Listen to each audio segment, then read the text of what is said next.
Hey, what's happening, everybody? It's your old pal, Mr. Butter, coming back at you again. Today, I want to take a look at a pair of Jordans that dropped this week. I've heard a lot of mixed opinions about these, but I can't wait to get into them with y'all. If you're into kicks and you feel like hanging out, then hit that subscribe button. Let's take a look at these Blueberry 12s. Alright, so here we are with another one. I appreciate you all for tuning in. I hope you all had a wonderful week. We are getting closer and closer to Christmas and the end of the year.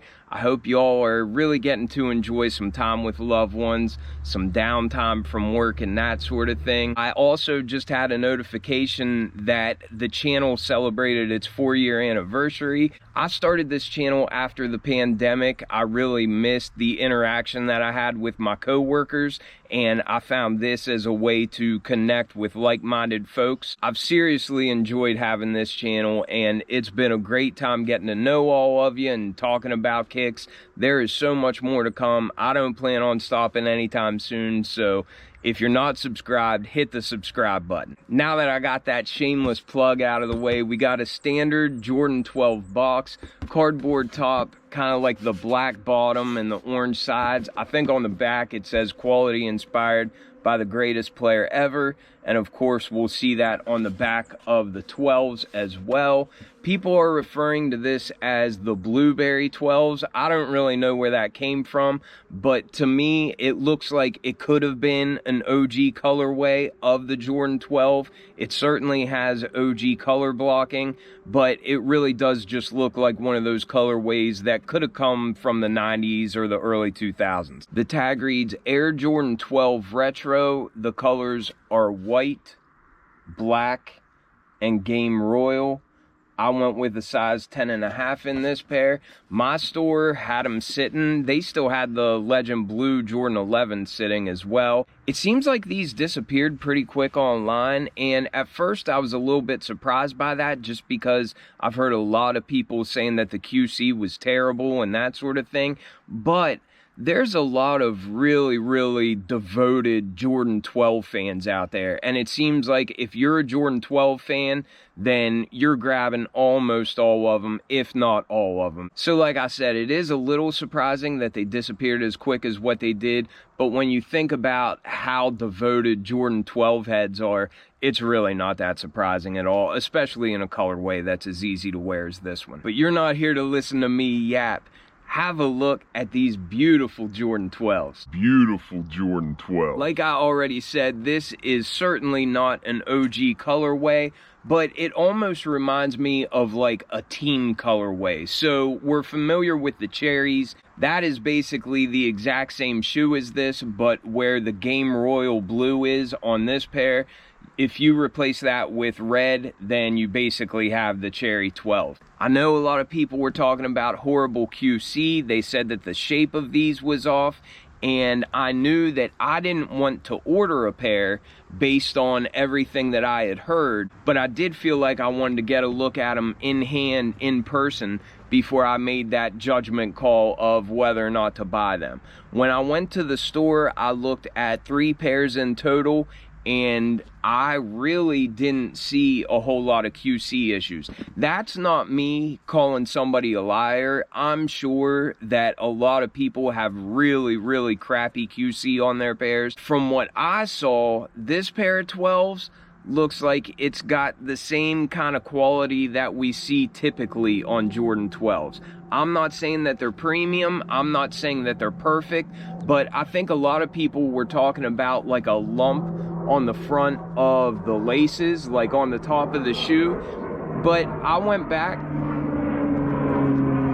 I think a lot of people were referencing that there was a lump on the top of the shoe, like at the bottom of the laces. But the more that I looked at other pairs of 12s that I have, if I haven't unlaced them and I haven't put my foot in them yet, they all look like they have that little lump. I just took a look at the Soulfly Jordan 12s, the Cafecito Jordan 12s, and I never noticed it because it's just not something that really jumps out to me. But I went and looked at that pair. I haven't had them on feet yet, And whenever I looked at them, I noticed they have the same kind of lump a little bit there in the front. And I'm hoping that I'm getting you the right angle of these to see it.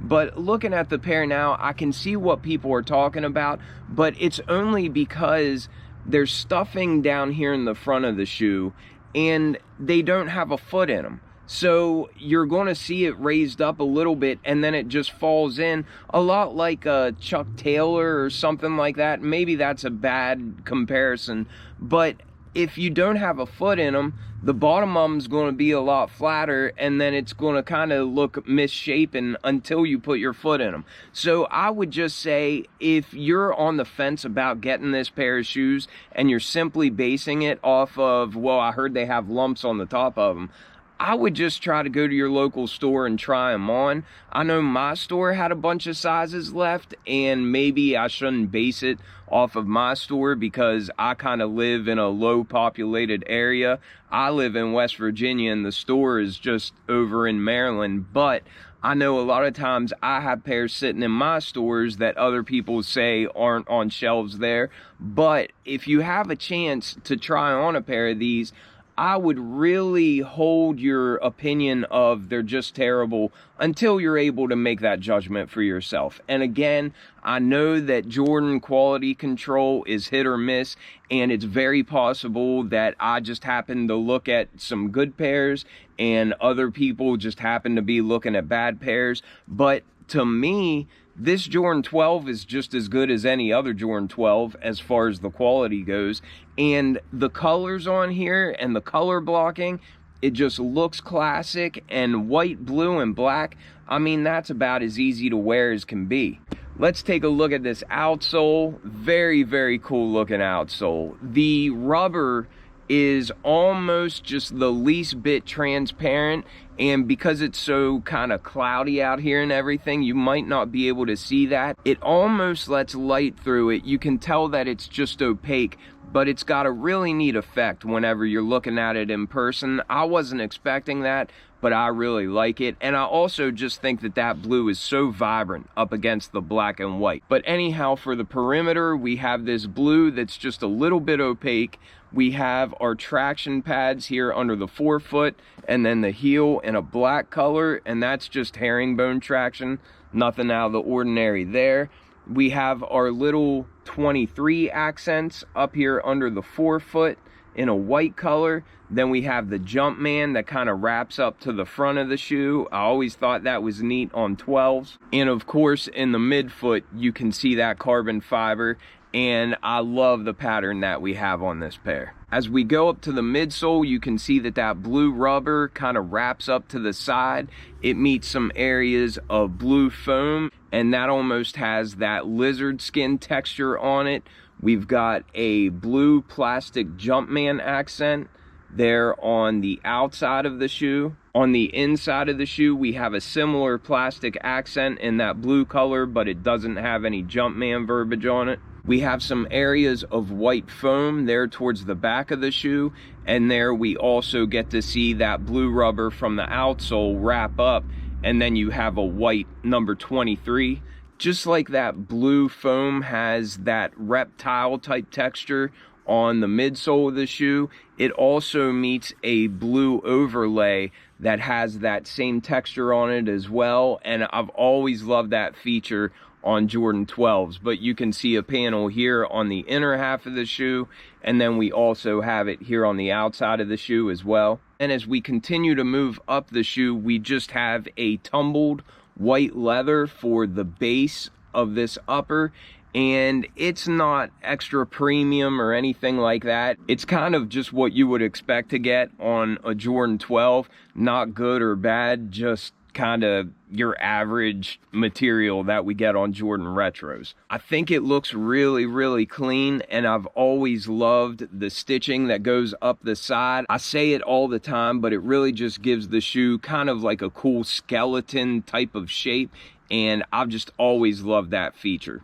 As we look at the back of the shoe, we have this black canvas strap that goes up, and it's got some Jordan branding, and again it says quality inspired by the greatest player ever. The base of the tongue is more of that white tumbled leather, and of course it's got that 2-3 embroidered on. The sides of the tongue are just like a white mesh material. The tongues really make these shoes comfortable because they just really wrap around the top of your foot, really snug, and I just love the way 12s feel on feet. These came with white rope style laces in them. I probably wouldn't switch them with anything, but I'm sure if you look at Jay the Sneaker Guy or somebody like that, they've probably thrown 8 different colors in there and they probably all look great. But for me, I think these white ones look good, so I'll just rock them the way that they came. At the top of the tongue, we have a little Jumpman embroidered on there in black stitching. At the top of the laces, we have those chrome Jumpman accents, and I've always thought that was a really neat touch on 12s. It looks like our sock liner is black, and then our insole is black, and it's got a royal blue Jumpman down on it. So that was a pretty quick look at these blueberry 12s. I don't think these have amazing quality or anything like that. It's not the cleanest pair of 12s that I've ever seen, but to me, I don't think they're any worse than Jordan 12s that I'm used to seeing. I think that the last pair of Jordan 12s that I saw that had terrible QC on them was probably the reverse flu games. I remember I got a pair of them and none of the accents lined up. It looked like they used the wrong size overlays and that kind of thing. And two, they were just a mess. The stitching was a mess. They had glue everywhere. But again, that takes me back to the point I was trying to make earlier. You don't know with Jordan brand if you're going to be getting a good pair or a bad pair. Obviously, there was still a lot of demand for these because they disappeared quick online. I didn't even realize it until after I grabbed my pair. I don't know if they're sitting on any websites anymore. I'm sure you can probably still find some straggler pairs, but your best chance at getting them might be to go to your local stores and see if they have them. And two, that way you'll be able to make a call for yourself of whether or not you think the quality is good or if they're not worth buying. I think this pair looks okay, but maybe I have a different opinion than most people, and that's fine. That's just fine and dandy with me. If we were all the same, life would be super boring. But I think this is a really cool pair. I'm glad I was able to get them pretty easily at my local store, and I'm also glad that I was able to see them in hand, because if it was only an online drop, if my local store wouldn't have got them, I probably wouldn't have bought them just because I was a little apprehensive based on what everybody was saying on YouTube. Let me know what you all think about these. I guess those brown Travis Scott Jordan 1 lows are about to drop, so if y'all are going for them, then good luck with that. I'm definitely going to be trying to go for them. I've got an entry in on Kith as well as End Clothing, and I'll be going for them on the Travis Scott website as well as the sneakers website. So hopefully I can get my personal size in a pair of those, but I'm not counting on it. I hope you all have a wonderful weekend. Thank you so much for watching. Tell your friends to subscribe. Help me get to 18K before the end of the year, and I will catch y'all on the next one. I'm out.